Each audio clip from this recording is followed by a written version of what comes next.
안녕하십니까. 더서울디지털 치과 대표원장 조세영입니다. 오늘도 질문 사연 하나 소개해 드릴까 하는데요. 아주 어릴 적부터 10년 넘게 다녀온 동네 치과가 있습니다. 이곳에서 신경치료, 충치치료, 스케일링 등 전부 다 모든 것을 해왔는데요. 3년 전에 충치가 심해 크라운을 권유하셔서 그 안에 철심을 박는 큰 치료도 받았습니다. 충치 2개 치료하고 약 100만 원 정도 나왔습니다. 그러다가 이번에 스케일링을 받으면서 검진을 했는데 충치 4개가 더 있다며 170만 원이 든다고 하시더군요. 혹시나 싶어서 다른 치과를 한번 가보았습니다. 또한 대학병원도 가봤는데요. 대학병원에서도 충치 없다는 소리가 나왔고 동네 다른 치과에서도 충치 없다는 소리가 나왔습니다.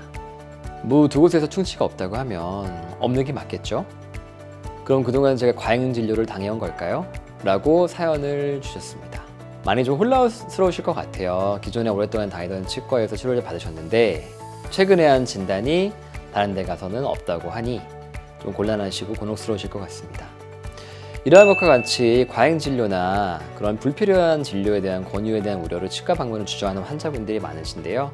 오늘은 치과 과잉 진료에 대해서 피할 수 있는 방법과 또한 과잉 진료가 없는 올바른 치과 선택법을 알려드리도록 하겠습니다.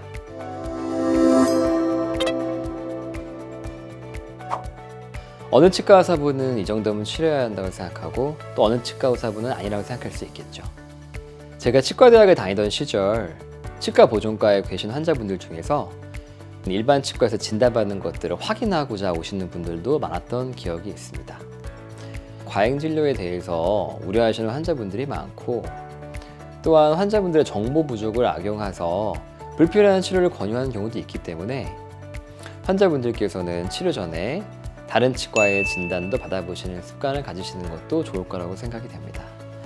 만약에 과거 치과 치료 내역에 대해서 의문이 든다면 치료받으셨던 치과의 치료 기록을 요청해 검토를 받는 것도 한 방법이라고 할 수 있겠습니다. 기사나 커뮤니티에서 자주 볼 수 있는 특정 치과의 과잉 진료 사례를 살펴보면 심하지 않은 충치인데 치료를 권유하거나 또는 살릴 수 있는 자연치아를 발치 후에 임플란트를 권유받은 등의 사례가 있고요. 또한 불필요한 미백이나 교정치료를 권유받거나 달성할 수 없는 목표를 설명하고 되는 것처럼 이야기해서 비급여 치료를 하는 등 또는 보험에 적용되지 않은 고가의 치료 권유를 다수 권유받았다는 그런 환자분들의 글들을 쉽게 찾아볼 수가 있습니다.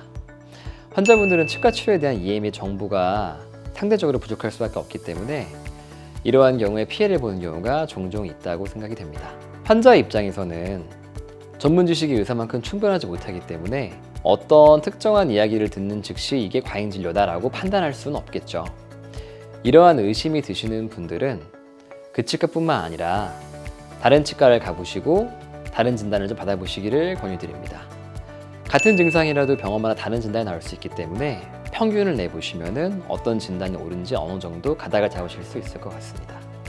요즘 유튜브만 찾아봐도 구강질환에 대해서 저 같은 전문가들이 알려주는 컨텐츠가 많죠. 사실 저 같은 경우에도 저번에 치과 충치라든가 어떻게 찾는지 어떤 치료가 되는지를 찍어서 올려드린 적이 있기 때문에 여기 링크 올려드릴 테니까 한번 가서 보시는 것도 괜찮을 것 같고요. 이러한 내용들을 간단히라도 알고 가시면 의사분들께 필요한 질문도 충분히 할 수 있고 과도하게 권유하는 그런 진료에 대해서도 의심해 보실 수 있을 것 같습니다.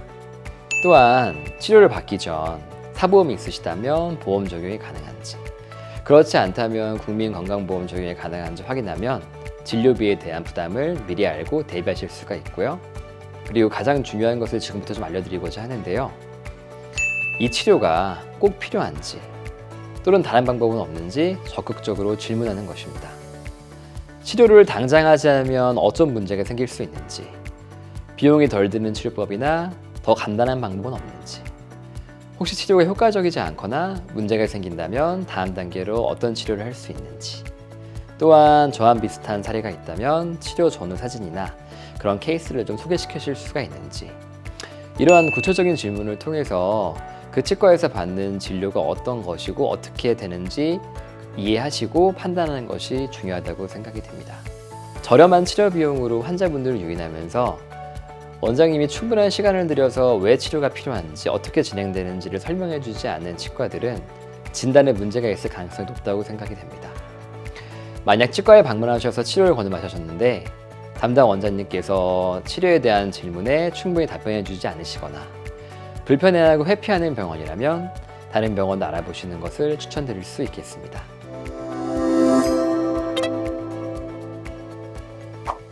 그렇다면 좋은 치과를 선택하는 몇 가지 기준에 대해서 좀 말씀을 드려보자 합니다.